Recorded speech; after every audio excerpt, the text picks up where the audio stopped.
Horlama, soluduğumuz havanın geçtiği pasajlarda yumuşak dokuların titreşimiyle oluşan bir sestir.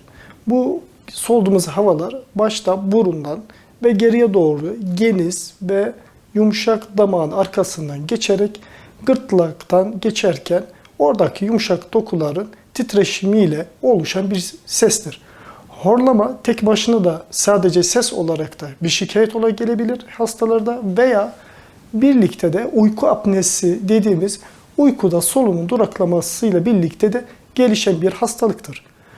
Burun tıkanıklığı olduğu zaman da horlama gelişebilir veya arkada burun tıkanıklığı olmazsa da genizde küçük dilimi özellikle titreşimiyle oluşan bir sestir veya dilimizin arka kısmı büyüklüğüyle gırtlağa yaptığı baskıyla oluşturduğu bir sesle önümüze gelebilir.